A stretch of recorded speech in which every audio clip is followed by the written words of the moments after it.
تو بریلوی مکتب فکر کا زور اس بات کے اوپر تھا کہ ہمارے علاوہ سب کے سب گستاخ رسول ہیں، اور اس کے حوالے سے وہ گستاخانہ عبارتیں پیش کرتے تھے۔ میں نے مسئلہ نمبر 71B ریکارڈ کروایا، انڈیا اور پاکستان کے بزرگوں کی 19 گستاخانہ عبارات کا تحقیقی جائزہ، اور اس میں میں نے اپنا ریسرچ پیپر اندھا دھند پیروی کا انجام وہ کور کیا۔ تو بریلویوں کو میں نے کور کیا اس حوالے سے کہ آپ یہ کہتے ہیں نا کہ گستاخ رسول بندے کو نہیں ہونا چاہیے، تو جن اصولوں کے اوپر آپ نے باقیوں کو گستاخ رسول ڈکلیئر کیا ہے، انہی اصول اور مبادی کے اوپر آپ کے بزرگ بھی گستاخ رسول ڈکلیئر ہوتے ہیں۔ اب اس کو تو کوئی ڈینائی کر نہیں سکتا۔ یہی وجہ تھی کہ بریلویوں کی عوام نے بات کو قبول کر لیا، اور بعض علماء نے بھی کیا، لیکن ظاہر ہے اکثر علماء تو ان کا یعنی ایک اپنے فرقے کی حفاظت کے لیے لگے ہوتے ہیں۔ کوئی بھی گول کیپر جو ہے وہ اپنے پول میں تو فٹ بال نہیں پھینکتا۔ اب اگلا سٹیپ آ جائیں آپ دیوبند کا۔ دیوبند کا بریلویوں کے ساتھ جھگڑا یہ ہے کہ وہ کہتے ہیں ہماری تو فقہ بھی سیم ہے، پیچھے بزرگ بھی سیم ہے۔ اصل میں یہ بریلوی جو ہے نا یہ قبر پرست ہیں، یہ شرک کرتے ہیں، توحید کے معاملے میں ان کا پرابلم ہے۔ ہم نے کہا بالکل ٹھیک ہے، کیا کرتے ہیں جی؟ قبروں سے مانگتے ہیں۔ تو ہم نے پھر ایک ریسرچ پیپر لکھا، قبروں سے فیض کے عقیدے کا تحقیقی جائزہ، جس میں ہم نے علماء دیوبند کے بڑے بڑے علماء جن کے اوپر پوری دیوبندیت کھڑی ہوئی تھی، ان کی وہ تمام واقعات ان کی کتابوں سے نقل کیے جس میں وہ بھی قبروں سے مانگتے رہے ہیں۔ تو اب تو بات ہی کو نہیں بچتی۔ ریسرچ پیپر نمبر 6، اس کی وجہ سے پھر جو ہے نا وہ دیوبند اس طرف اٹریکٹ ہوئے کہ واقعی ہمارے اصول اور مبادی کے اوپر آپ نے ہمیں ایک پوائنٹ آف ویو بیان کر دیا۔ تیسرا سٹیپ آیا اہل حدیث کا۔ اہل حدیث کو مان یہ تھا کہ جی ہم تو ہر بات کتاب اللہ، صحیح بخاری، صحیح مسلم سے کرتے ہیں، اور دیکھ لیں آپ ہماری نماز کا طریقہ دیکھ لیں، ہماری نماز کی ٹائمنگز دیکھ لیں، ہر مسئلہ بخاری مسلم سے ثابت ہوتا ہے جو ہماری مین سٹریم کی کتابیں۔ ہم نے کہا بالکل ٹھیک ہے۔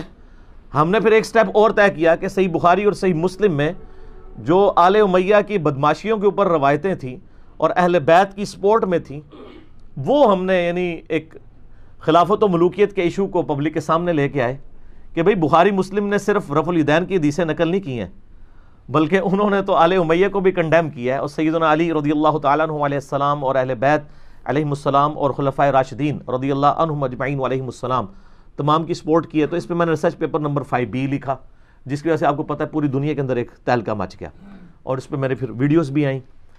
تو اس کی وجہ سے اہل حدیث علماء کو تو خاطر خواہ فائدہ نہیں ہوا، لیکن جو ان کی عوام تھی انہوں نے کہا نا ٹھیک ہے نا، یہ نا جو ہے نا یہ ہم نے قرآن سے سیکھی ہے۔ آپ کو پتہ ہے اللہ تعالیٰ نے جب قسمیں قرآن پاک میں یاد فرمائی ہیں نا، تو آپ دیکھیں قسم سٹارٹ ہوتی ہے لا اقسم بہذا البلد۔ تو اب آگے اہل تشیع کے اوپر چوتھا سٹیپ۔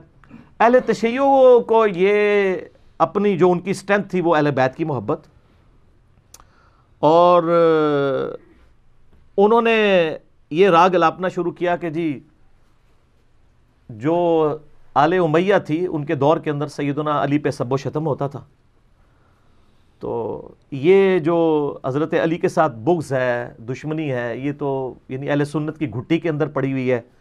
پھر وہ ہمیں کہتے تھے صحیح مسلم میں حدیث ہے 240، علی سے محبت نہیں رکھے گا مگر مؤمن، علی سے بغض نہیں رکھے گا مگر منافق۔ تو ہم نے کہا جی محبت علی تو الحمدللہ ہمارے اندر کوٹ کوٹ کے بھری ہوئی ہے، یہ بتائیے کہ سیدنا علی سے جن لوگوں نے بغض کا اظہار کیا تو انہوں نے کون سی بدعت جاری کی؟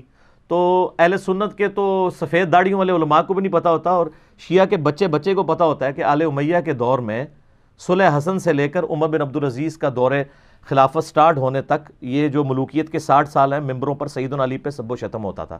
بخاری مسلم سے میں نے 5B میں وہ حدیثیں بھی جمع کی ہیں۔